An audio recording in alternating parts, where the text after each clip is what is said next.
Dober dan, lep pozdrav. Bomo kar začeli z današnjim dogodkom, tako da vas lepo vabim v naš krog. Tudi zato, da vidimo, koliko stolov še potrebujemo in ali smo po JUS-u postavili razdaljo. Prosim, kar. Evo. Torej, dobrodošli v Muzej novejše zgodovine Slovenije. V čast nam je in lahko dodam, da smo tudi še posebej ganjeni, da lahko danes gostimo ta zelo pomemben dogodek. Namreč v letošnjem letu je kar nekaj obletnic, ki jih tudi muzej obeležuje. Ena izmed njih je vsekako leto 1920, v okviru katerega si lahko tudi ogledate razstavo dr. Marka Štepca v Muzeju novejše zgodovine Slovenije v prvem nadstropju. Seveda je to tema, ki še kako povezuje našo zgodovino in tudi povezuje našo inštitucijo z inštitucijo, s katero zelo radi delamo in s sodelavci, s katerimi zelo veliko delamo, to so sodelavci ZRC SAZU-ja in z različnimi založbami, pri katerih strokovnjaki, zgodovinari tudi publicirajo svoja dela. Druga točka, zakaj smo tako ganjeni, je seveda to, da je že kar nekaj mesecev v muzeju ni bilo nobenega dogodka, zato je se današnjega še toliko bolj veselimo, ker pomeni, upam, en nov začetek, da se bodo taki dogodki, vsaj dokler bo vreme zdržalo, še dogajali in tudi srčno upam potem nadaljevali v muzeju toliko, kolikor se bodo lahko. Da ne bom predolga, vabim k besedi, torej k okrogli mizi, avtorja današnje knjige, torej dr. Andreja Rahtena in dr. Petro Solšak, ki bo knjigo tudi predstavila. O knjigi ste že slišali in izdala jo je Mohorjeva družba. Prosim. Ja, seveda. A ne?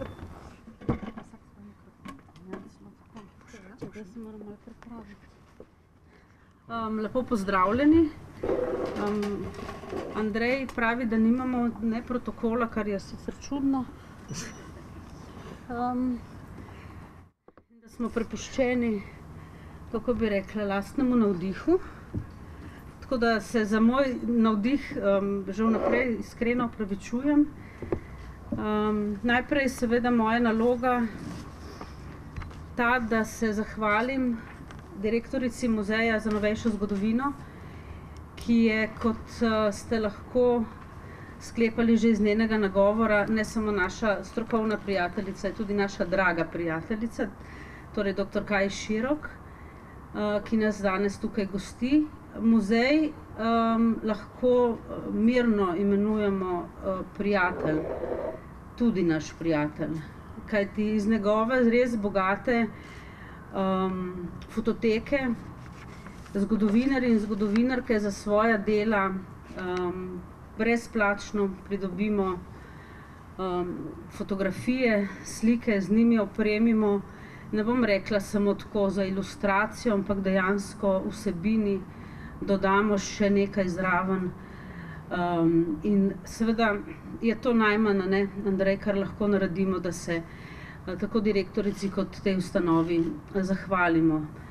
Zahvala gre seveda tudi Mohorjevi družbi, oziroma vsem trem Mohorjevim družbam, s Celjsko Mohorjevo družbo na čelu in predstavnike Mohorjevih družb tukaj v Ljubljani tudi lepo pozdravljam. Prosim? Ja. Samo preden pozovem, bi rekla, k besedi še tretjo govornico. Celjska Mohorjeva družba je pobudo dr. Rahtena vzela za svojo, se pravi, da izda knjigo, ki bo posvečena nekemu zelo vihravemu obdobju slovenske zgodovine in nekemu posebnemu pogledu, ki je pač lasten samo dr. Rahtenu. Zdaj pa prosim, gospod, ime? Tanjo Ozletič. To je navdih, a ne? Če želi še kaj povedati, preden midva začneva z najinim pogovorom. Mislim, to, Andrej, katastrofa. Hvala lepa. Dober dan, zdaj, če je bila ponudba reči ne smem, ne. Tako da spoštovana doktorica Svolšak, spoštovani doktor Rahten, spoštovana gospa Kaja Širok, doktorica Kaja Širok in seveda prijatelji iz Celovške Mohorjeve, pa tudi Goriško, kot so založnico velja omeniti. Lep pozdrav in pa res najlepša hvala Muzeju novejše zgodovine Slovenije za današnje gostoljubje. Tako nekje v začetku poletja lanskega leta sva se z gospodom Rahtenom srečala na Nazorjevi pred knjigarno Celjske Mohorjeve v Ljubljani in tako mimogrede sem omenila, ker vem, da je to njegovo področje, ne, da bi bilo pa fajn, da bi stoletnici koroškega plebiscita kakšno knjigo posvetili. Kot enemu najbolj plodovitih raziskovalcev seveda ni bilo treba reči dvakrat, gotovo je ustvarjalna ideja že tako ali tako bila njegova, zelo hitro je poslal rokopis in mislim, da je pred nami letos res ena osrednjih, temeljnih, dobrih, kakovostnih, najboljših monografij sploh z tega področja tega leta. Zato se vam, dr. Rahten, še enkrat prisrčno zahvaljujem. Ena stvar, ki bi jo pa vendarle res še želela izpostaviti, tudi v samem uvodu, tisti, ki ste knjigo že prebrali, veste, da je dr. Rahten izhajal pravzaprav iz Mohorjeve družbe. Ko smo omenjali vihravo obdobje, to je bil tudi čas, ko se je Mohorjeva, glede na zgodovinske dogodke, morala umakniti na drugo stran Koroške, bom tako rekla.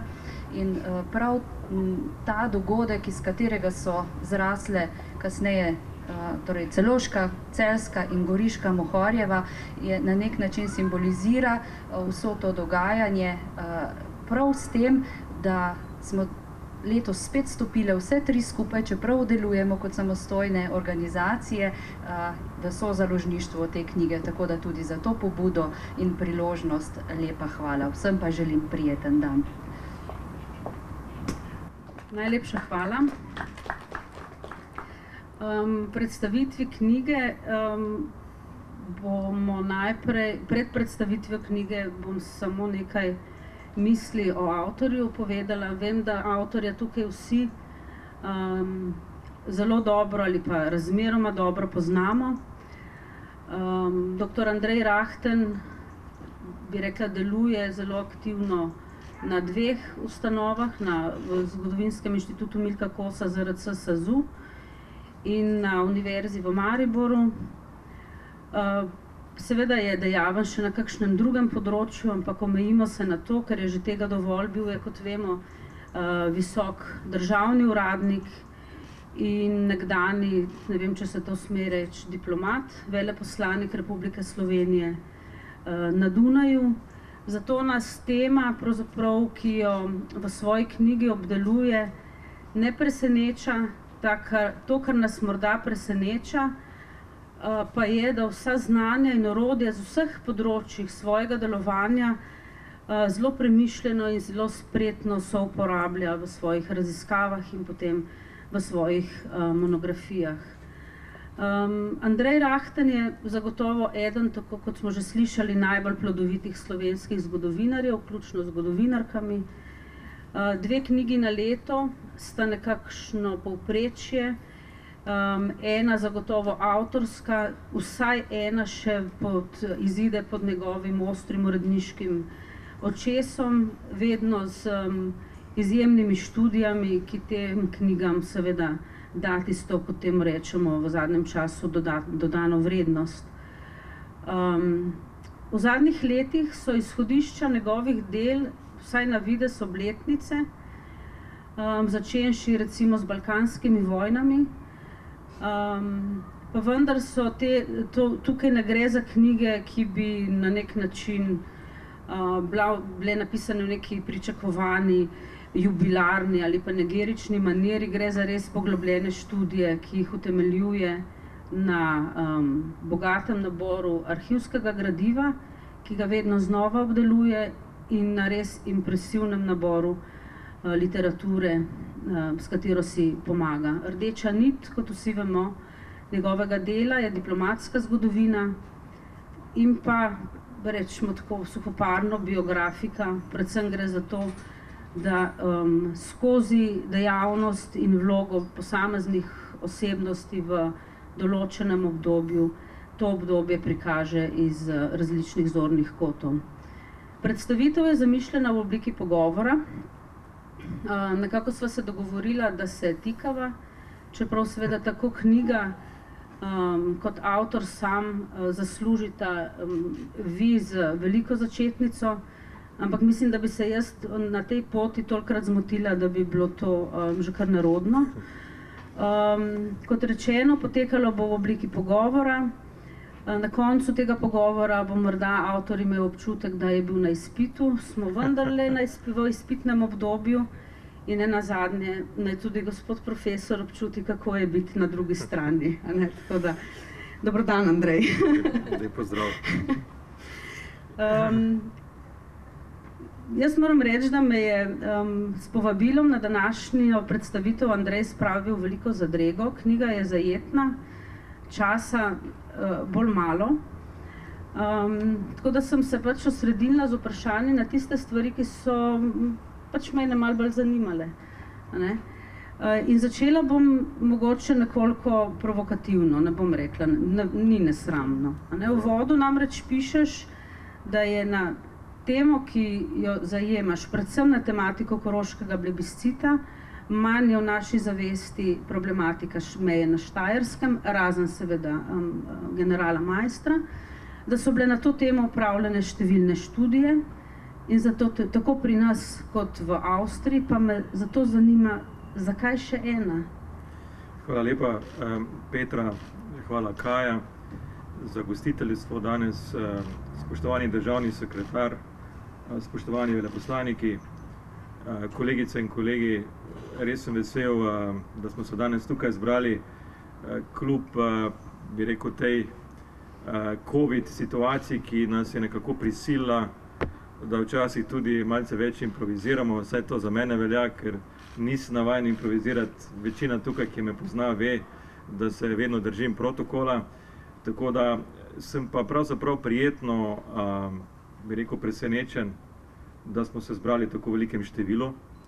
In hkrati mi je veliko veselje, da lahko danes v tej malce bolj neformalnem okolju predstavim knjigo in naj tako na začetku povem, za katero seveda resnično se zdi na prvi pogled, kakor je tudi Petra uvodoma želela provocirati, da je že vse znano, da je vse v tem napisano, da praktično nima smisla več hoditi niti v arhive, knjižnice itak ne, bere se vedno manj. To bo Tanja Ozvatič seveda rekla, da ni res, ker in tudi Franc Keli, ki se nam je pridružil iz Celovške Mohorjeve, bo to seveda tudi potrdil. Jaz lahko seveda samo rečem, da sem šel po sledeh. To ni bilo prvič v mojem, bi rekel, ustvarjalnem delovanju. Šel sem po sledeh naših nekdanjih, da tako rečem, učiteljev, mogoče tudi vzornikov in njihovih raziskav po arhivih. To je en del zgodbe, drug del zgodbe pa je, ko sem seveda tudi sam imel priložnost iti v ta ali oni arhiv. In tukaj bi tako na začetku rad poudaril, pa ne zato, ker je danes Petra tukaj, ki ima z mano izpit, ampak zato, ker brez podpore Petre in inštituta, našega inštituta na ZRC SAZU, Milka Kosa, ne bi bilo te knjige. Povem zelo direktno, kajti če ne bi imel te podpore, če ne bi bilo možno iti v arhive, v Avstrijski državni arhiv, v Koroški državni arhiv in nenazadnje tudi v arhive, ki so v Sloveniji, potem bi res mogoče vse, kar bi nastalo na podlagi pobude, ki jo je Tanja Ozvatič takrat predstavila, poleti, bi bila neka kompilacija tega, kar je že znano, nek, bi rekel, pregled tega, kar so že drugi pred mano ustvarili. Tako pa sem imel možnost iti v arhiv in v nekaterih primerih tudi prvič po 100 letih držati v rokah nekatere papirje, dokumente, ki so bili pravzaprav izven radarja zgodovinopisja na obeh straneh meje. To bi rad poudaril, kajti dolgo časa je bilo že tako in tukaj se nam pridružil gospod Strgar, ki je največji strokovnjak za to, dolgo časa je veljalo, da se je pravzaprav pisalo to zgodovino bodisi pretežno na virih na oni strani meje ali pa pretežno na virih na tej strani meje. Redki so bili zgodovinarji, ki so bili sposobni neke sinteze in so hodili v arhive na obe strani meje. Bili so tudi seveda objektivni razlogi. Nekateri arhivi takrat še niso bili odprti. No, jaz sem si zadal za nalogo, da pravzaprav napišem nekaj, kar že najdete v Cobisu, ne vem, 50-60 zadetkov po naslovih, ampak na virih, ki še niso bili pritegnjeni v zgodovinopisje. In to je tisto, kar pravzaprav je moje največje veselje, da sem lahko pisal zgodbo, ki se zdi, da je klasična, da je standardna, in to povrhu še ob 100. obletnici, vendar na virih, ki jih doslej še nismo poznali. Torej, drugo vprašanje je bilo ukradeno, oziroma odgovor je bil že povedan, namreč glasilo se je, koliko so zdaj ti arhivi dostopni. Tukaj ne morem se izogniti tem samovšečnosti in povedati, da so recimo v koncu 90-ih let je vodstvo našega inštituta se odločilo, da me bo nekako iz prvovojnih vod spravilo v neko malo bolj konstitutivno in resno temo, to je bil koroški plebiscit. Zdaj, kakšni so bili razlogi za ta predlog, je drugotnega pomena v tem trenutku.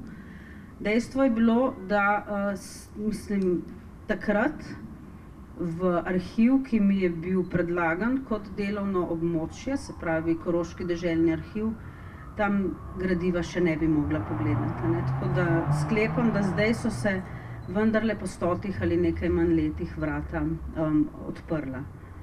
No, izkušnja, ki si jo imela, je pravzaprav tudi izkušnja, ki sem jo sam doživel, ko sem še kot študent študiral na Univerzi v Celovcu in sem takrat, bi rekel, z nekim entuziazmom tudi sam obiskal ta isti arhiv, in želel pogledati ta ali oni arhivski fond, za katerega se je vedelo, da obstaja, vendar sem potem bil prijazno nekako obveščen, ko sem bil že tam, res prijazno moram poudariti, da je arhiv v urejanju, da je ta in ta fond v urejanju. Torej, ni bilo direktnega, bi rekel, zanikanja pristopa, ampak da se treba še malce počakati in vesel sem, da je pa zdaj ta trenutek vendarle nastopil in lahko povem, da sem imel veliko podporo in tukaj želim to poudariti, tudi direktorja Deželnega arhiva v Celovcu, ki sedaj ni več direktor, ampak ne zato, ker sem jaz tam raziskoval, Vilhelma Vadla, ki se je zelo potrudil in me opozoril na nekatere vire, nekatere zapuščine, ki so bile mogoče malce manj v fokusu tako avstrijskih zgodovinarjev, kot tudi deloma slovenskih. Naj samo omenim, tisti, ki ste tukaj poznavalci tega obdobja, boste gotovo takoj ugotovili, zakaj gre. Namreč ogledal sem si tako zapuščino, kot tudi zbirko Martina Vuteja. Torej, gre, lahko rečemo, seveda z tega vidika danes, brez da bi kakorkoli ocenjevali njegovo politično usmerjenost, gre vendarle za legendarno osebnost, ki je kot zgodovinar se izjemno angažiral, ne samo, bi rekel, po znanstveni plati, ampak tudi politični plati na drugi strani meje. In čeprav imamo v slovenskem geografskem leksikonu zelo, bi rekel, ekstenziven članek izpod peresa našega vrhunskega zgodovinarja, nekdanjega boga Grafenauerja, v Vuteju, pa nekako nismo njegovih, bi rekel, virov brali. In recimo, redko kdo je vedel, da je bil tudi Martin Vute na Pariški mirovni konferenci kot izvedenec. In zanimivo je, da celo avstrijski zgodovinarji niso šli proučiti tega njegovega obdobja oziroma korespondence, ki jo je pisal svoji soprogi Erni, v času Pariške mirovne konference. Jaz sem bil prvi, ki sem to pogledal, ali pa bolj rečeno, morda je že to odgledal, ampak prvi, ki sem nekaj o tem napisal na podlagi tega, kar sem uspel prebrati. Tako da je to en tak drobec, ki priča o tem, da sedaj pa resnično imamo priložnost, da pridemo do gradiva, da ga lahko tudi kritično vrednotimo in tukaj seveda se je pokazalo, da je bila pripravljenost na pomoč kolegov, in jaz se njim tudi zahvaljujem v vodo, avstrijskih arhivarjev izjemno velika. Ne samo v Koroškem državnem arhivu, ampak tudi v avstrijskem državnem arhivu, v Staatsarchivu je bila pomoč resnično prav kolegijalna in marsikaj sem lahko v relativno kratkem času pogledal. Vsi vemo, ki raziskujemo po arhivih, da je včasih izjemno pomemben timing, da ko prideš v tujino, da je zelo pomembno, da imaš pač to in to škatlo ob tem in tem času pripravljeno. Tako da gre tukaj tudi zahvala seveda avstrijskim kolegom arhivarjem, ki so se zelo potrudili, in ker je z nami tudi Andreas Pavliček, vodja Avstrijskega kulturnega foruma na veleposlaništvu tukaj, naj še to posebej poudarimo. Zdaj, ko sva se midva srečevala, vsakič, ko je Andrej prišel z arhiva v Celovcu ali na Dunaju, se je potem oglasil pri meni, ves poln navdušenja, dokumenti so kar prihajali iz njegove torbe in vedno znova si poudarjal, kako so ti dokumenti zgovorni, pričevalci nekih zelo dinamičnih odnosov v trikotniku Dunaj, Ljubljana, Beograd. Zdaj, mene zanima recimo v tem trikotniku, kakšno je mesto Ljubljane predvsem, in ali je zelo napačen vtis, ki seveda ni moj, ampak sem do njega prišla s pomočjo tvojega pisanja in avtorjev, ki jih navajaš, da so se takrat, ko se je postavilo mejno vprašanje, v bistvu, da so bili slovenski politiki že nekoliko iztrošeni zaradi tega, kar je profesor Lukan poimenoval highlight slovenske politike 20. stoletja, se pravi izstopanja iz Habsburške monarhije in ustanovitve države SHS. Se pravi, ta relacija Ljubljana, slovenski politiki napram dvema prestolnicama nekdanji in pa seveda bodoči v Beogradu. Ja, jaz se strinjam s tabo, resnično ta trikotnik je tisto središče, okoli katerega se potem dogaja celotna zgodba, in seveda jasno je, da sem postavil središče pozornosti dogajanja v Ljubljani, čeprav seveda jasno nisem želel prezreti tega, kaj se dogaja takrat sporedno na Dunaju in v Beogradu.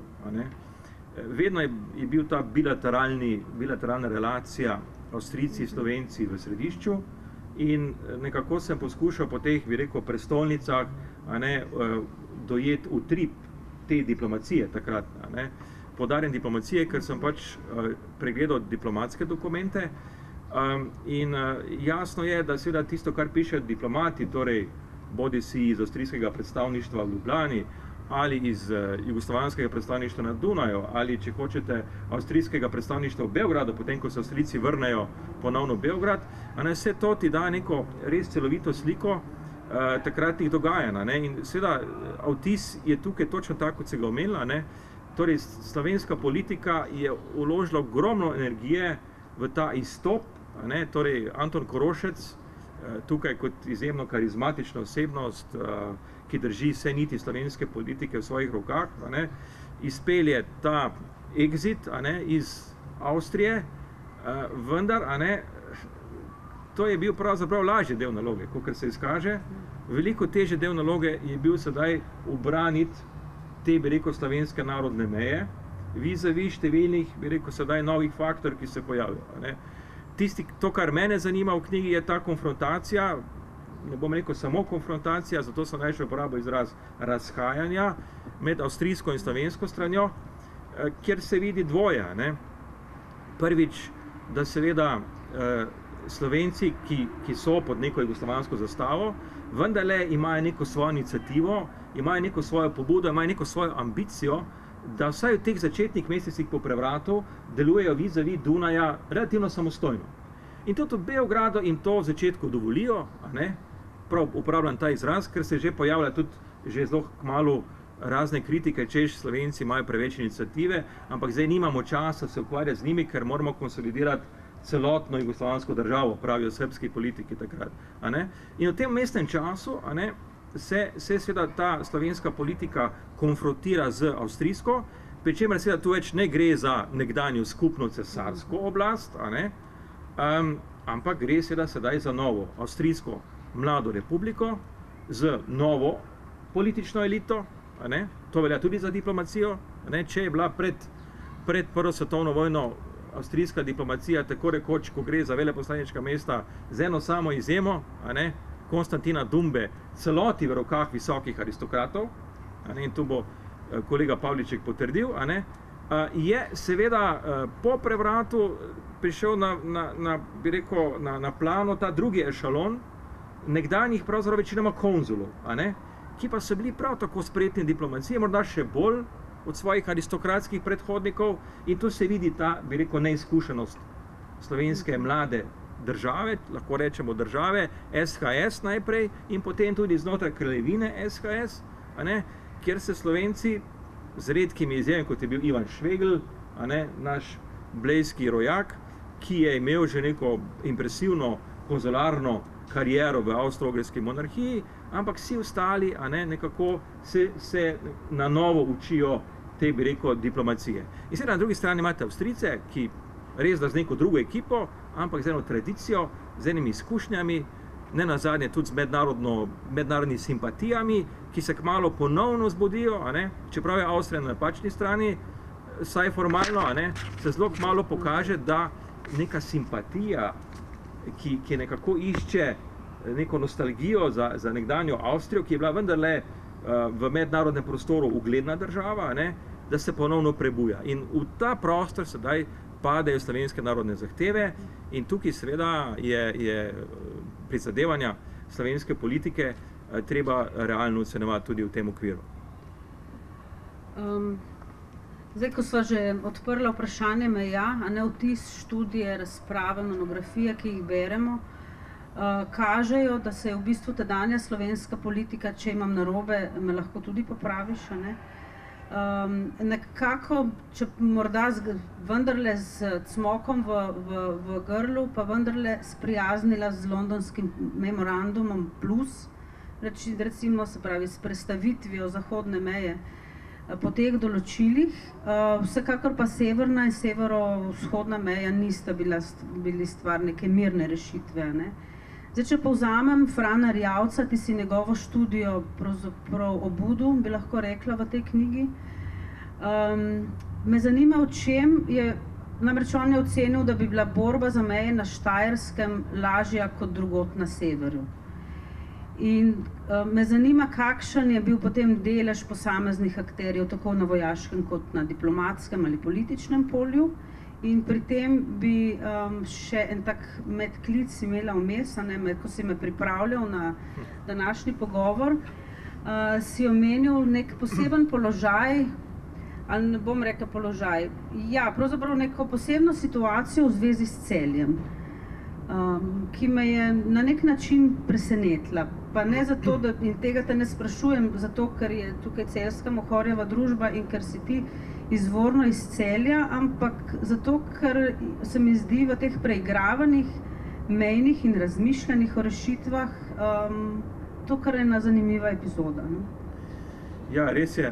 Nekako ne morem iz te svoje celjske kože, kljub temu, da sem večino življenja, sedaj že lahko rečem, preživel v Ljubljani, pa vendarle nekako, tudi ko sem raziskoval to obdobje, sem se še posebej potrudil, da ko govorimo o Štajerski v tem prevratni dobi, da imamo v mislih, da ni Štajerska samo Maribor, se Aleš ne bo zameril, pa Gregor, ampak da je pravzaprav Štajerska ta trnavski trikotnik, da ga je treba celovito obravnavati, torej Celje, Maribor, Ptuj, to, kar je pokojni Janez Cvirn briljantno v svoji monografiji opisal za čas pred Prvo svetovno vojno, sem jaz sedaj poskušal ujeti ta trenutek prevrata, torej kako se, ne samo mariborska zgodba, ki jo preko Majstra seveda vsi poznamo na pamet, že tako rekoč od vrtca, ampak tudi celjska zgodba in ptujska zgodba. Zdaj priznam, med ptujsko in celjsko zgodbo sem malce več res posvetil časa celjski, priznam, ker mi je bila zanimiva, predvsem zato, ker je Celje, če gledamo, bi rekel, strankarsko politiko, na predvečer Prve svetovne vojne in če gledamo tamkajšnje nemštvo, veliko bolj ofenzivno, veliko bolj agresivno, kot recimo mariborsko nemštvo, kar je zanimivo. Po eni strani tudi logično, ker Celje je bila neka, bi rekel, zadnja izpostava nemštva proti jugu, Brežice bi tudi lahko štel, ampak to ni bil del Trnavskega trikotnika.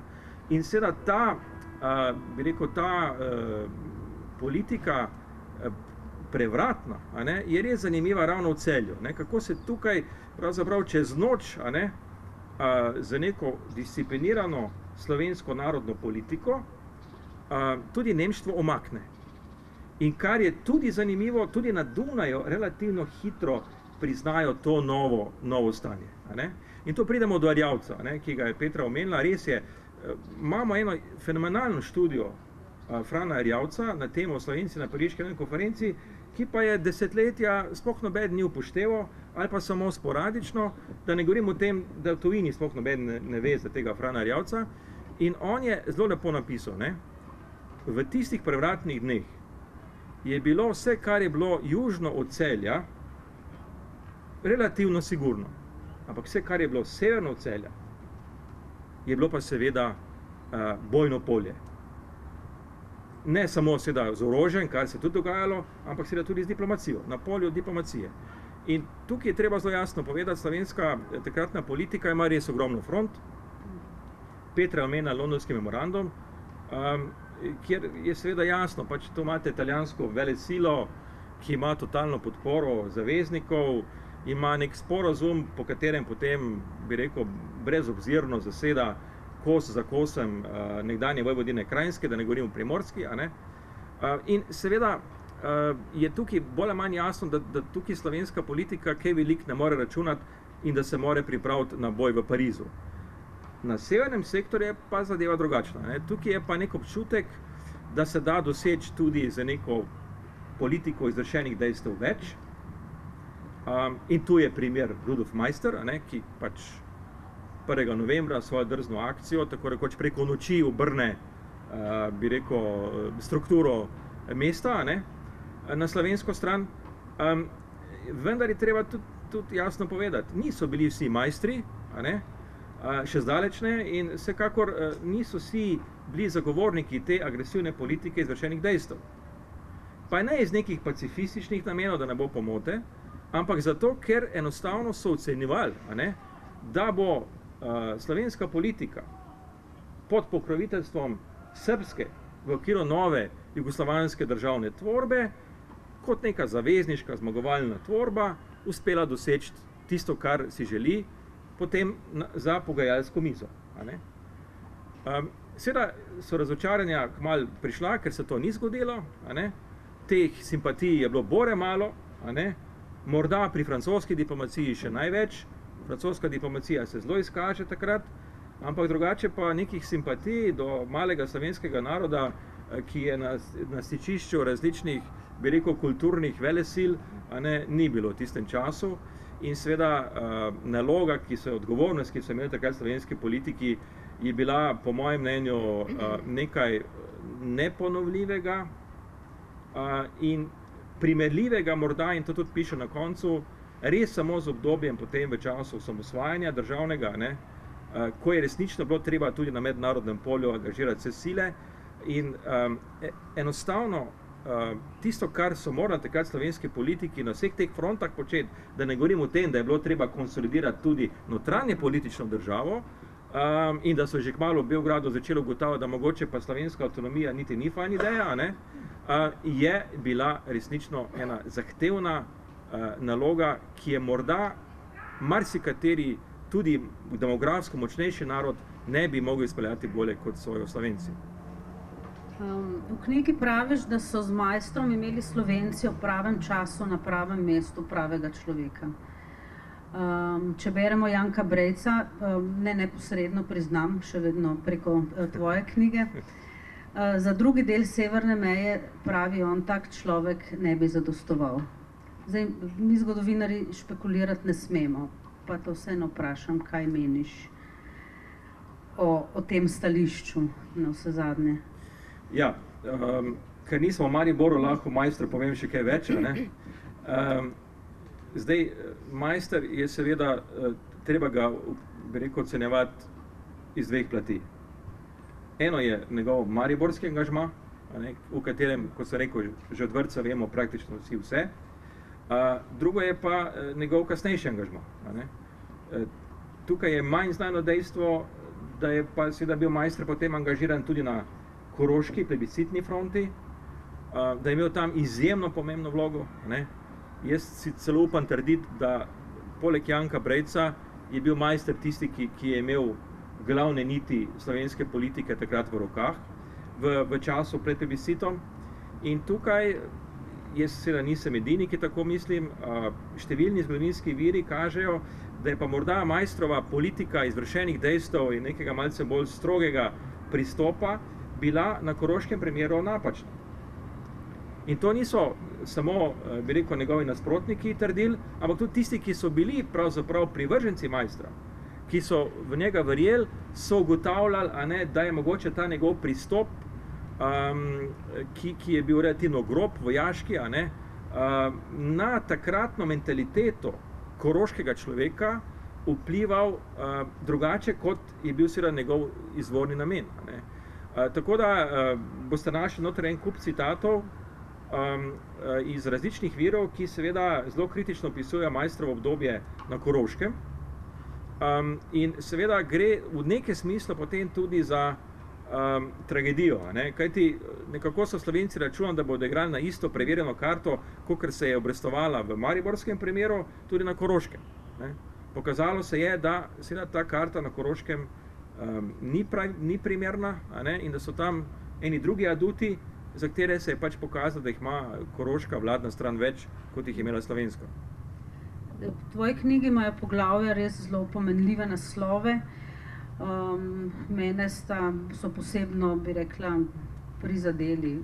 Trije, naprimer, Karantanske sanje, Kri v januarskem snegu in seveda Tužni Korotan na koncu. Zakaj gre pri Karantanskih sanjah?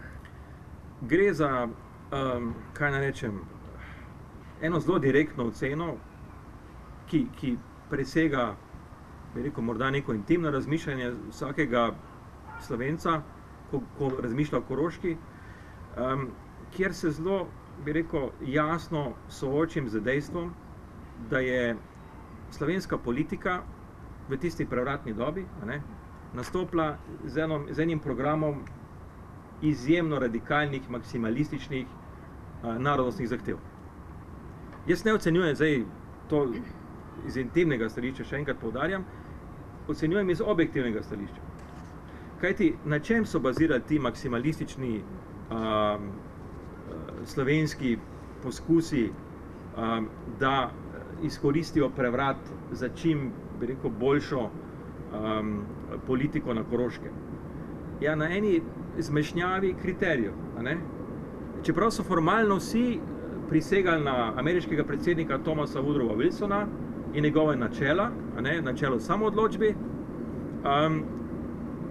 in seveda po razlagi slovenskih politikov, pa ne samo slovenskih, večine politikov, takrat svetovnih, je to načelo samoodločbe bilo prvi vrsti načelo narodnostne samoodločbe, pa če se poglobimo v Wilsona, bomo videli, da ni bilo čisto tako, da so bili to drugi kriteriji. Ampak seveda, Slovenci so potem ta Wilsonovo načelo samoodločbe še malce podkrepili tam, kjer je bilo treba še z drugimi kriteriji.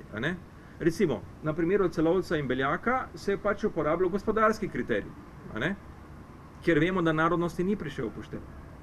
Potem so se uporabljali, bi rekel, zgodovinski kriterij, v smislu, do tu je segala germanizacija pred toliko in toliko desetletij in to je sedaj upravičeno zahtevati na Pariški mirovni konferenci. Torej, vse to je na nek način že kazalo, da imajo Slovenci zelo velike ambicije, nimajo pa neke realne sile, ki bi jim te ambicije mogoče uresničiti. Te ni bilo ne takrat še v vojnem smislu, šele kasneje se kraljeva srbska vojska zgane, in ni je bilo niti na diplomatskem polju, tam še tolikokrat manj. In seveda jasno, kdaj se prvič pokaže, da je bila ta politika maksimalističnih ciljev mogoče napačna.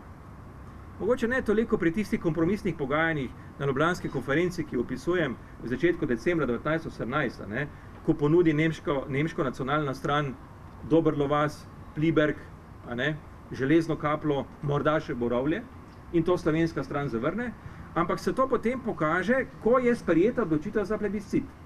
ko se ugotovi, da Wilsona enostavno ne morejo premakniti in da bo Wilson na podlagi Milesove arbitraže, ki vsi poznamo, zahteval, da je pač meja Karavanke in maksimum, kar je bil pripravljen Wilson dovoliti, je bil plebiscit, ki ga pa Slovenci niso želeli. In seveda, ker ga niso želeli, so iskali zdaj kompromis. In seveda, kompromis je pa naenkrat bil sedaj takšen, da je bil nasprotju, da je bil neke vrste bumerang, ki se je vrnil, glede na zahteve, kriterije, ki so jih Slovenci postavili v začetku. Torej, lahko rečemo, konec oktobra, začetku novembra 1918. Tako da ta zelena črta, ki jo Slovenci potem kot kompromis poskušajo dati na mizo in naj bi pomenila nek kompromis brez plebiscita, se potem zelo težko brani na teoretski ravni. Ker sedaj naenkrat pridejo Slovenci v kontradikcijo z lastnimi kriteriji, ki so jih na začetku vzpostavljali. In seveda naloga avstrijske diplomacije in koroške propagande je bila potem seveda še toliko lažja. Zdaj, očitno si špegal, ker zdaj bom... Ne, nisem, priznam, nisem. Na nekaj vprašanj si v bistvu res že samodejno odgovoril in sem ti res iskreno hvaležna, tako da bova počasi prišla na Pariško mirovno konferenco. Pa me zanima, pa mislim, da je tudi za publiko zanimivo slišati v bistvu, kdo so bili člani ali pa vsaj slovenski del jugoslovanske delegacije, kdo so bili eksperti, ki so nudili strokovne podlage potem delegaciji za pogajanja oziroma, ne vem, če lahko sploh temu rečemo pogajanja. Kdo so imena, kot so Žolgar, Švegelj, Slavič in ostali? Ja, vsa ta imena so pravzaprav dolga desetletja bila nekje v ozadju naše zgodovinske zavesti. Nekako nismo imeli prave predstave o tem, kako velik je bil ta kolektiv slovenskih diplomatov, ki je branil narodne zahteve v Parizu. In je pa res, da smo pa potem v zadnjem času, lahko rečem v zadnjih desetletjih, začeli posamezne te osebnosti vendarle odkrivati. Zdaj, Matija Slavič je dobil celo svojo znamko. Malce moja bolečina je, da je ni tudi Ivan Žolgar dobil, ker mislim, da če je dobil Matija Slavič kot izvedenec, bi jo moral dobiti tudi Ivan Žolgar kot ključna slovenska osebnost na Pariški mirovni konferenci. Ampak očitno je naša zgodovinska zavest odvisna tudi od tega, kaj so zgodovinarji pisali o koma. In dejstvo je, da recimo en Slavič je imel kar nekaj študij in se je pisalo o njem tudi recimo o Francu Kovačiču, ki je bil tudi izvedenec za Štajersko. Žolgar je pa nekje obtičal v medprostoru. Zdaj, on je bil pravzaprav tista ključna osebnost doma iz Slovenske Bistrice, vrhunski pravnik, ki je imel pač to smolo, da je bil edini Slovenc, ki je postal minister v staroavstrijski vladi, bil je minister brez portfelja, ampak zadolžen za ustavno reformo, kar je bilo v tistem času, v času cesarja Karla, govorim, izjemno pomembna funkcija. Ampak seveda ta njegova funkcija ga je potem seveda spremljala tudi na Pariški mirovni konferenci in naj povem, recimo Žolgarja so italijanski diplomati ignorirali. Oni sploh niso želeli imeti z njim nobenih stikov. Češki predstavnik Karl Kramarš, torej zavezniška država, mu je ostentativno obračal hrbet, ko ste se videla. Očitno ni vedel, da je bil prav Žolgar tisti, ki je med prvo svetovno vojno posredoval, da potem Kramarža niso potem tudi eksekutirali. Skratka, takšne osebnosti, kot je Žolgar, seveda tudi izvedenci, ki sem jih že omenil, torej Slavič, Kovačič, ali pa je nazadnje Ivan Švegelj, ki je moja priljubljena tema že kar nekaj časa in smo v njej tudi že eno knjigo pri Celovški Mohorjevi izdali. Se mi zdi, so vse osebnosti, ki si zaslužijo eno posebno obravnavo. Tukaj imamo danes kar nekaj diplomatov, kajti to so bili neke vrste pionirji, te diplomatske obrti, če hočete, v enih zelo turbulentnih časih, kjer se je res veliko improviziralo, ampak se je bilo pa treba tudi izkazati z določenim znanjem in talentom. In dejstvo je, da je slovenski del ekipe v jugoslovanski delegaciji, drugih ne bom komentiral, to ne počnejo hrvaški in srbski zgodovinarji, ampak slovenski del te ekipe je bil relativno tudi za današnjih standardov gledano, dobro podkovan, tudi znal pravzaprav zelo dobro analizirati situacijo, ampak problem v tem, in to je poanta knjige, je bil pa v tem, da to ni bilo dovolj. Kajti odločale so na koncu vele sile. In vele sile se niso odločile, žal v večini primerov, na podlagi nekih kriterijev, ki naj bi upoštevali dejansko stanje in nekih spomenic, ampak so se odločili na podlagi realne politične presoje po stari dobri realpolitik, pri čemer so tukaj prednjači Italijani, ki so bili, sploh bi rekel, prototip te stare diplomatske šole in stare diplomacije, za katero se je mislil, da v Parizu bo presežena, pa ni bila. Kako je rekel Harold Nicholson, britanski diplomat, takrat na začetku svoje kariere, ki je bil v Parizu. V Pariz smo prišli prepričani, da bo nova diplomacija premagala staro, na koncu smo ugotovili, da je stara diplomacija zgolj prevagala novo. In tisti, ki so to najbolj izkusili na svoji koži, so bili prav slovenski, bi rekel, prvi diplomati, ki so delovali v tej delegaciji. Zdaj bova naredila en manjši preskok. Podpisujemo Saint-Germainsko pogodbo. O pomenu te pogodbe za Slovence si nas lani opozoril v sobotni prilogi Dela, če se prav spomnim. Pa me pravzaprav zanima, zakaj je prišlo do odločitve o koroškem plebiscitu. In že sam si omenil italijansko diplomacijo. Tukaj so Italijani pri vseh teh pogajanjih o severni in tudi severovzhodni meji igrali, a smemo v diplomaciji reči, umazano igro? No, mislim, javno tega izraza nikoli ne povemo, ampak dejstvo je, da je resnično italijanska diplomacija bila tisti, bi rekel, mlinski kamen na vseh teh slovenskih pobudah na pariški mirovni konferenci. To je že dejstvo. Pri čemer ne samo glede londonskega pakta, kakor se včasih zdi, ampak so bile tudi številne stranske fronte. Zdaj, Italijani so seveda imeli kot prioriteto londonski pakt, da so pač čim več tega ozemlja, ki je bil tam jim obljubljen za prestop na drugo stran med Prvo svetovno vojno, dobili, ampak na drugi strani so pa naredili vse, da so čim bolj ohromili nastajajočo jugoslovansko državo. In tu so včasih šli kar mimo vseh načel, ali pa ne bom rekel včasih, pogosto. Vseh načel, in to so izkusili tako Avstrijci, kot tudi Slovenci. Recimo, ko je šlo za Južno Tirolsko, ni bilo za Italijane nobenega etničnega kriterija, nobene pravice do samoodločbe in nobenega referenduma. Enostavno to ni bilo diskutabilno.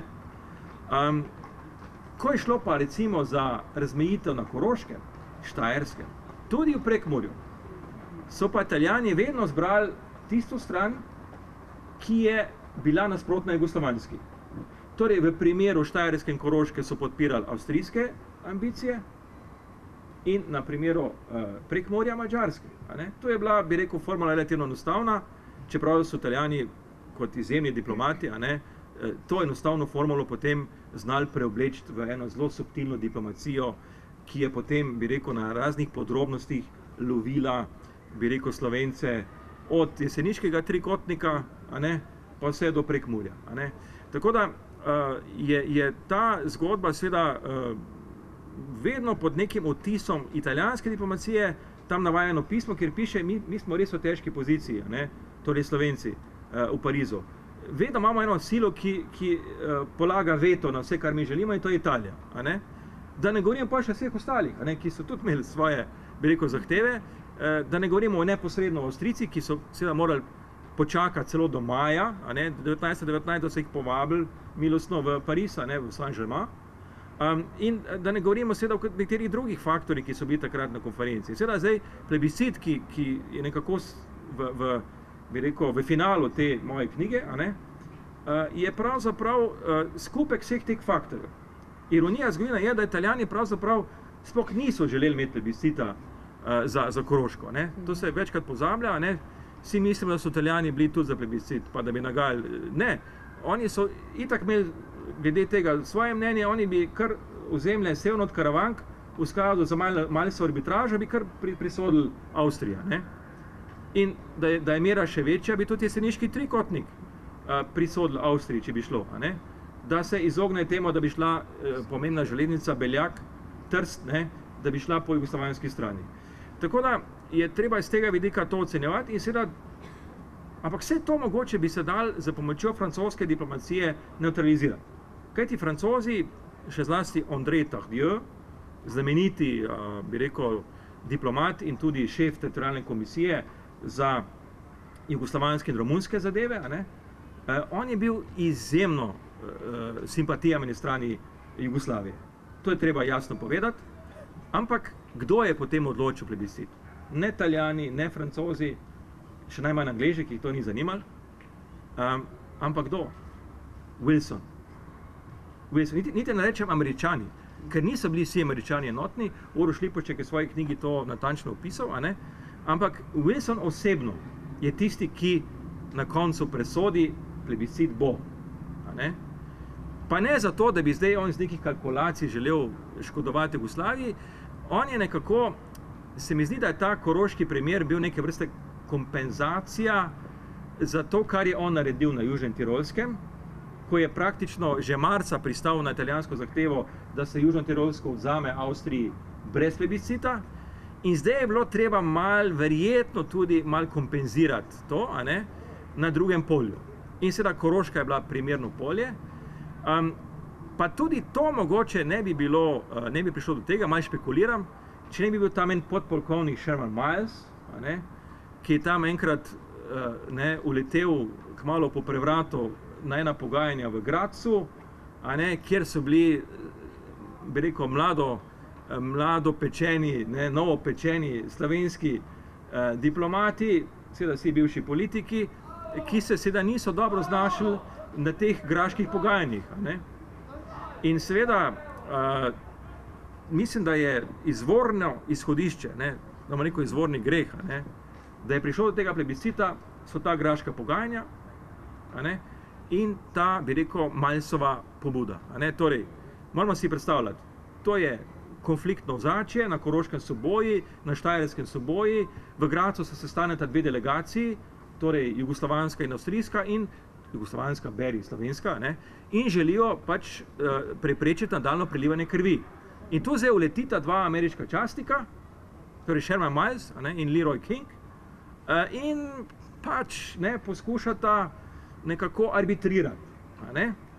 In zdaj, seveda, če bi Slovenci imeli neke izkušnje, bi ostro zavrnili kakršnokoli angažma, kajti čisto tehnično gledano je bilo to ozemlje, ki je sodilo pod poveljstvo francoske armade.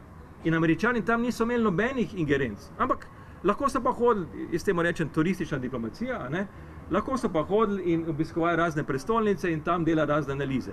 In to je bil ta primer tukaj, in kaj naj rečem, ironija zgodovine je bila ta, da na tem pogajanjih v Gradcu so bili Slovenci nekako, kaj naj rečem, ujeti na napačni nogi. Dejstvo je, da prvič niso bili pripravljeni na to ameriško pobudo, drugič niso znali jezika. To je mogoče danes zveni banalno, ko vsi diplomaciji morajo znati angleško, takrat so bili pa redki Slovenci, ki so znali angleško. In pridemo v paradoksalno situacijo, da imate na teh pogajanjih enega koroškega diplomata, ki je bil prej kapetan fregate, to je Albert Peter Pirkam, ki govori 5 jezikov tujih, uglajen častnik, ki se ponudi na teh pogajanjih, da bo prevajal ameriška častnika za Slovence. Torej, njihov nasprotnik, koroški diplomat, je prevajal ameriška častnika za slovensko stran. No, lahko si mislite, da v taki konstelaciji seveda je težko biti dominanten in če temu dodate še to, kar je Petra prej omenila, da so bile fronte različne in so bili slovenski politiki na različnih koncih angažirani, prijete do tega nesrečnega podpisa, ki ga je podpis je pa še ena, bi rekel, tragedija zgodovine, podpisal se je Francej Grafenau, eden najbolj udarnih slovenskih narodnjakov v zgodovini, ki je zmagoval na državnozborskih volitvah za Slovensko narodno stranko na Koroškem, je sedaj v situaciji, ko podpiše to. Seveda, ko to v Ljubljani izvejo, ko Janko Brejc to izve, poskuša to seveda preprečiti, gredo depeše preko jugoslovanske diplomacije v Pariz in tako naprej. Formalno res francoska diplomacija doseže, da se Milesova arbitraža anulira, ampak kaj, in tu pridemo do Wilsona spet, kaj ko Wilson, potem v nadaljnjih pogovorih pravi, je že vem, kako je na Koroškem smel komisijo, ki je to vse proučila.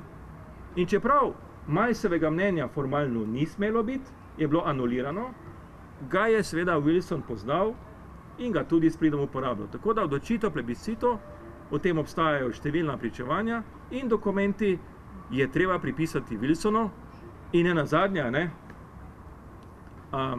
v Celovcu je Wilsonu, Coolidgeu in Milesu postavljen spomenik v centru mesta, verjetno upravičeno. Na drugi strani je pa Ivan Švegli, ki sem ga prej omenil, predlagal, da se preimenuje njegova posest v Zgornjih Gorah pri Bledu, Gribišče, v Wilsonju. In je uradno zaprosil državno vlado za Slovenijo in samo to odobrili. Zakaj? Zato, ker je pa Wilson, in to je pa zdaj drugi del zgodbe, bil pa vendarle zaslužen. Zato, da italijanski diplomaciji ni uspelo odcepiti od Jugoslavije jeseniškega trikotnika. To pišemo v knjigi, to je osebna Wilsonova zasluga, da ni prišlo do tega, da bi tudi jeseniški trikotnik pripadal takrat Avstriji oziroma Italiji, odvisno od konstelacije. Zdaj se samodejno seveda postavi vprašanje priprav na plebiscit na obeh straneh v vlogi medzavezniške plebiscitne komisije in ne vem, v ta okvir morda sodita tudi dve, recimo temu akciji nekdanjih avstro-ogrskih častnikov, se pravi Slavka Kvaternika in Svetozarja Borojevića. To so vendarle neke epizode, ki so mogoče širši javnosti manj znane in vredne neke krajše omembe. Ja, nisem se mogel kaj, da ne bi vključil seveda tudi del te zgodbe v to širšo zgodbo.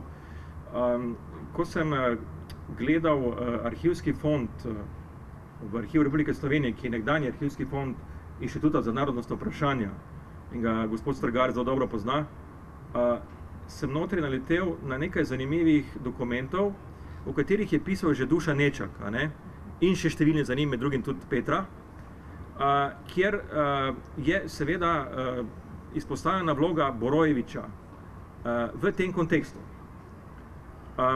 In jaz sem šel po sledeh teh razprav, ki so že bile napisane, sem pa seveda, ker sem res ekstenzivno vsa ta gradiva gledal, potem naletel še na neko povezavo, ki je prej mogoče ni bila tukaj vidna. In to je seveda povezava Borojević-Kvaternik. Zdaj, ko rečem Slavko Kvaternik, vsak seveda pomisli na eno državo NDH, pa na to, da je bil Slavko Kvaternik maršal te države in drugi človek po rangu. Vendar seveda manj znana je pa ta njegova epizoda, ko je bil Slavko Kvaternik jugoslovanski častnik, ki je seveda v času tega, bi rekel, predplebiscitnega obdobja imel relativno pomembno funkcijo v Borovljah. In ker je bil, in to verjetno vemo, Kvaternik tudi medvojno pribočnik Svetozarja Borojevića na soški fronti, je potem ta isti Kvaternik bil neke vrste vezni člen med Borojevićem, ki se je seveda moral umakniti in je potem v Brbskem jezeru našel neke svoje zatočišče, in pa med novimi jugoslovanskimi oblastmi. In ta epizoda se mi zdi res zanimiva. Zakaj? Za Borojevića, da zelo na kratko povem, vsi vemo, da je s tem, ko je razpadla Habsburška monarhija, izgubil tudi svojo državo. Pustimo zdaj, to je dolga debata, kaj se je on čutil, da je, kaj ni, katere vere je bil, katere ni bil, kateri jezik je rad, katerega. Ampak dejstvo je, da je na eni točki Borojević ocenil, da je treba pomagati jugoslovanski diplomaciji. Ker je videl, kaj? Videl je, da njegov nekdanji dedni sovražnik, Italija, s katero se je soočal kot feldmaršal, sedaj nagaja novi državi, da uporabim ta izraz, na diplomatskem polju. In se je Borojević sam ponudil, da napiše neko študijo, ki bi jo potem uporabljali v diplomaciji kjer je hotel pravzaprav kaj? Izničiti italijanske pretenzije po tem delu ozemlja, ki ga oni zahtevajo po Londonskem paktu. Češ, da si tega ne zaslužijo, kajti po vojnem pravu, saj tako je on to videl, Italija ni imela te pravice. A ne? In to je on potem v neki knjižici opisal, ampak seveda, kaj se je zgodilo, ta knjižica takrat ni bila uradno predstavljena v času konference, ampak je šele posthumno doživela potem svojo objavo in sicer preko, bi rekel, človeka, ki je prav tako veliko pripomogel k temu, Ottokarja Ribarža, a ne, Adriatikusa, in nekako je danes res z te perspektive zanimivo, da se je nek armadni častnik, a ne, ki je živel v Vrbskem jezeru, potem angažiral na strani Jugoslavije, čeprav intimno seveda še vedno privrženec avstrijskega cesarja. Zdaj počasi se bližamo koncu, ampak še ne čisto. V zvezi s plebiscitom zdaj rezultata ne bomo, ampak še eno krajše vprašanje. Ali je v času priprav na plebiscit prišlo do kakšnih še kompromisnih predlogov, ki bi pač pripeljali do tega, da plebiscita ne bi bilo? Ja, temu je posvečeno eno poglavje, ki sem ga naslovil nalašč kanclerjeve kompromisne dileme. Gre pa za en poskus, naj povem, gre za poskus, tisto, kar sem lahko na podlagi virov ocenil, avstrijskih in slovenskih, da se razišče nekaj, kar nekako kroži v historiografiji že dolgo obdobje, a ne? In to je, da je kancler Renner ponudil, tako reče, ponudil mejo na Dravi. A ne? To je nekaj, kar smo se vsi tudi, ki smo se malo bolj ukvarjali s koroškim vprašanjem, srečali. Nismo pa tega nikoli šli, bi rekel, raziskovati. A ne? Za razliko od naših zgodovinarjev, ne, ki smo se nekako zadovoljili pač za to tezo, da nekoč neka pobuda bila, so na avstrijski strani posvetili temu več časa. In sicer imate tu dve šoli. Ena šola je, ki poskuša zanikati kakršnekoli kanclerjev kompromisni angažma, ker se da jasno treba pokazati, da je tudi kancler, a ne, bil na prvi bojni liniji, a ne. Na drugi strani imate pa šolo, ki tudi priznava, da je pa vendarle kancler Renner imel na mizi več opcij. Torej, ni bil striktno samo na izpeljavi Saint-Germainske pogodbe in preko tega plebiscita, ampak je tudi on iz različnih razlogov, morda čisto pragmatičnih, mislim, da večino pragmatičnih, ocenjeval, da mogoče pa boljše, da ne pride do plebiscita, mogoče pa boljše, da se kar direktno zmenijo Avstrijci z Jugoslovani, še boljše kar Slovenci, a ne? Ker oni so na koncu bili tisti, ki naj bi bili oškodovani ali ne v tem kompromisu. In tu sem šel po teh sledeh. No? In našel sem nekaj zanimivih pobud, a ne? Za katere, priznam, nisem prevedel. A ne? Tako, na primer, nisem vedel, da je Gregor Žerjav, znameniti liberalni politik, ki je eno vmesno obdobje, ko je prišlo do ene krize v deželni vladi za Slovenijo, dobil mandat od Aleksandra Karadžordževića, da ustanovi, oblikuje deželno vlado za Slovenijo, da je on v tem vmesnem času navezal direktne kontakte z avstrijsko diplomacijo, da bi plediral za to, da pride do kompromisa in da se začnejo direktna pogajanja med Ljubljano in Dunajem, ki bi preprečila plebiscit in da bi prišlo do razdelitve ozemlja po nekem kompromisu brez plebiscita.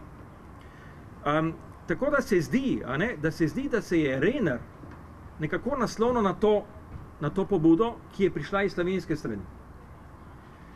Jaz potem spremljam skozi diplomatske dokumente, kako je ta pobuda potem romala v kanclerjev urad, kako je potem tudi Renner imel vmes neko obdobje, ko je želel čim bolj, bi rekel, odprt prostor dialoga z Jugoslavijo, z Slovenci.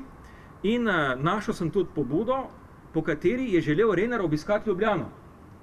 V tistem obdobju pred plebiscitom. Ne zato, da bi opazoval znamenitosti, ampak zato, da bi se zmenil direktno z jugoslovanskimi oblastniki glede razdelitve na Koroškem. Zakaj potem ni prišlo do bolj, bi rekel, oprijemljivih kompromisnih dogajanj? Ja, zato, ker ste imeli na vsaki strani nasprotnike kompromisa. če začnem na avstrijski strani, je seveda bil kompromisu izrazito nenaklonjen velik del koroške vladne politike z znamenitim deželnim upraviteljem Arturjem Lemišem in z njegovim, bi rekel, desno roko takrat, kasneje že ne več, Vincecom Šumjem. Ona dva sta prepričala Renarja, da ne gre v ta kompromis. Ker sta bila prepričana na podlagi nekih internih anket na terenu, da bo seveda avstrijska stran zmagala plebiscit. Na drugi strani sem pa tudi našel nekaj zanimivih pričevanj. Najbolj zanimivo je audienca generala Maistra pri Aleksandru Karađorđeviću. To je še pred plebiscitom.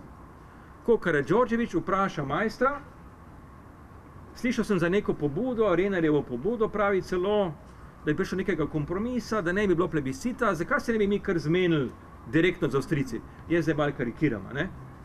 Direktno z Avstrijci. Maister pravi ne. Ne bi šli v to. Zakaj ne? Je zato, ker je tudi Maister naredil, to je znameniti Maistrovo štetje glasov, tudi Maister je naredil v coni A neko štetje glasov, zdaj, koliko so ljudje iskreno glasovali, ne vem, ampak dejstvo je, da so tam vsi množično podprli pripadnost Jugoslaviji. In kralj Aleksandar ga je po tem pričevanju še enkrat vprašal, da se ne prevarite. In odgovor Maistra je bil, siguran sem. No, in potem je seveda tudi Aleksandar odnehal. In zanimivo je, da še en teden pred plebiscitom Karl Renner na seji vlade želi debatirati o tem, da ne bi pa vendarle preprečili plebiscit, pa dajmo se zmeniti. In tisto, kar se da razbrati iz tega in kar je tudi Arnold Zupan deloma potrdil v svojih razpravah, da je bil Renner pripravljen se pogovarjati o ozemlju južno od Drave, vendar samo vzhodni del. Tako da, to je tisto, kar se da na podlagi arhivskih virov v tem trenutku o tem povedati. Upam, da bo kdaj še kaj več, ampak lahko samo to rečem, to, da je bila neka razprava o kompromisu, ni legenda, kakor preberemo pri nekaterih koroških zgodovinarjih. Zdaj, rezultat plebiscita je znan, o tem ne bomo, pa tudi o zakaj tako se danes ne bomo spraševali. Tužni Korotan imamo Slovenci nekako zapisanega v našem narodnem genskem zapisu. Vsekakor je Tužni Korotan del naše nacionalne mitologije. Pa bom začela tako malo... Ne, bom končala tako, kot sem začela. Provokacija. Ali smo Slovenci dejansko izgubili Koroško? Formalno pravno. Ja, to pa je provokacija, ne? Zdaj, seveda, morda bi odgovoril v dveh delih. Prvi del, mogoče, da razumemo stanje na drugi strani meje. Torej, ali je avstrijska stran na plebiscitu dosegla svoj cilj Koroška nedeljiva in svobodna? Zdaj, a je bila svobodna ali ne, to v svoji knjigi ne pišem, to je druga zgodba. Zanima me, a je bila nedeljiva ta Koroška po plebiscitu. Nisem jaz avtor te teze, nazadnje o tem pisal moj koroški kolega Ulfrid Burc, ki ga zelo cenim, in je ugotovil naslednje. Tudi po zmagovitem plebiscitu je od nekdanje kronovine Koroške Avstrija izgubila 8% teritorija in 6% prebivalstva. Na račun česa? Na račun Kanalske doline, ki je bila včasih del Koroške in je potem pripadla Italiji brez plebiscita, in se na račun Mežiške doline in Jezerskega, ki sta prav tako pripadla potem Jugoslaviji brez plebiscita. Tako da, torej, Koroška ja, ampak ni nedeljiva, ni ostala nedeljiva in ni ostala celovita.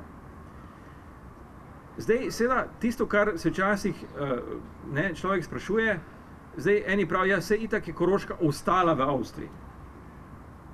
Zdaj, če bi ostala, bi morala ostati v Avstriji kot Habsburški monarhiji.